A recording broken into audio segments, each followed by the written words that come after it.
before the game, just what is the mindset of the offense and what you're trying to accomplish after last week? We just want to execute to the best of our ability. We haven't done that this year, and we have a really explosive offense, but we just need to, show everyone and be consistent every single snap, every single drive, and put drives together consecutively. So, just play our game and play well and disciplined. When you talk about the consistency, how do you try to create that in practice? Like what does that kind of look like in terms of just trying to stay rolling in the game? Yeah, I mean, as far as practice, we're kind of like game planning and going through, what they do defensively and what we're going to try and do to attack them. So, just practicing our schemes against the schemes that their defense runs and stuff like that. And then in the game, that's just up to executing. And Coach Cramsey's going to, do his best to put us in a position to, he thinks this defense is going to happen on 2nd and 10, so we're going to run this play and try and take advantage of that and things like that. Obviously, it's not going to be perfect every time, but we have to execute the play. And I know my answers to the pass plays and what coverages and stuff like that. So just trying to execute the plays whenever they're there. With Blake Watson and Rock Taylor being your top two targets for receiving, who is another person we as fans, old and new, should keep our eyes on? Yeah, I mean, we've spread the ball around a pretty good amount this year.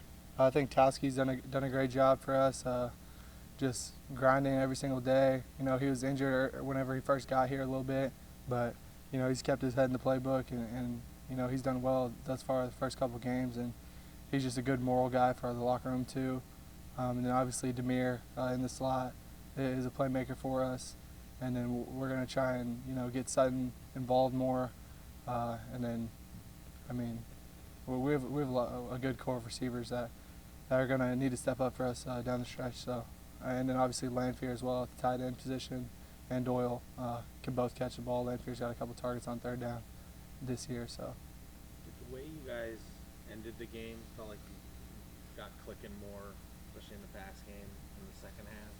The way you ended it, did you feel that carryover this week at all? Did you hit on anything that you really think can help you here moving forward? I mean, not necessarily. I'd say we hit on the stuff that we didn't do well, the incompletions and some of the plays that didn't work out as far as the pass game goes. Those are the ones you think about and the ones that you want to try and correct. So that way we hit those, not necessarily the good plays. But I mean, I don't think it really carries over because Boise is completely different than Missouri as far as scheme goes, and it's all about scheming up your opponent.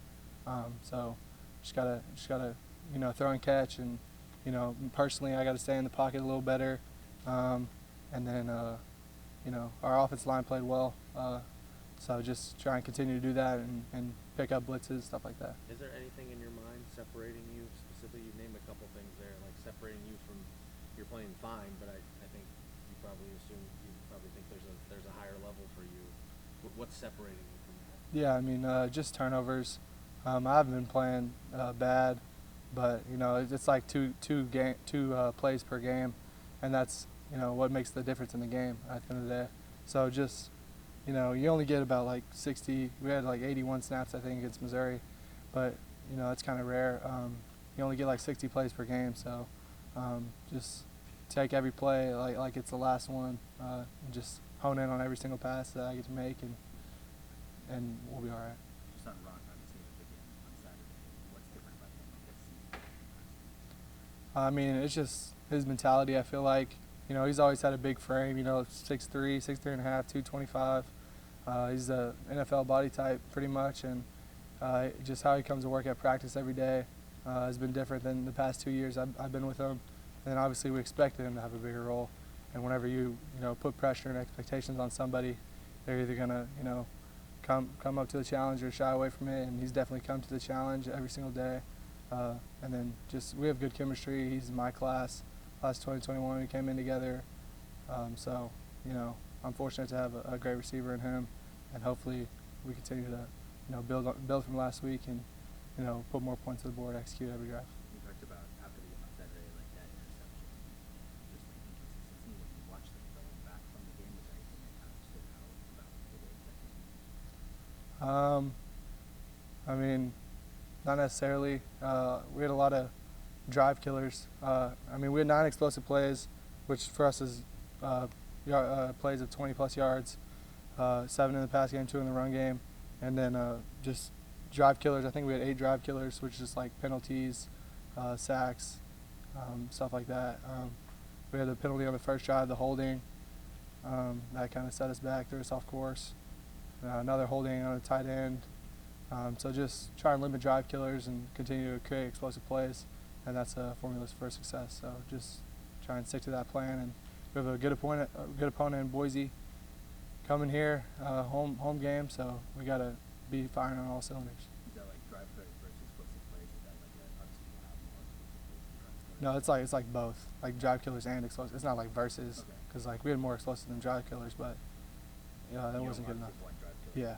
Yeah, we want to minimize the drive killers and have 7 or more explosive plays. What's it having a big game at home? Is that doing like you've had success in the past? The program has, you have, in these sort of bigger games at home. Anything in particular that makes it easier for you? You, I mean, collectively the team when you're Yeah. at home. I mean, I feel like anytime you're at home, you have that advantage just because you have the crowd behind you, and it's a field that you played on a bunch of times. You know where the shot clock is, and you know how the turf feels, stuff like that. You know, there's not much wind in the Liberty Bowl, so I mean, home games are always better, and to have a big opportunity for us to, set the course for the rest of our season. This is definitely the most important game on our schedule, and it's the next one. So you got to come out with the right mentality, start fast, and I plan on doing that.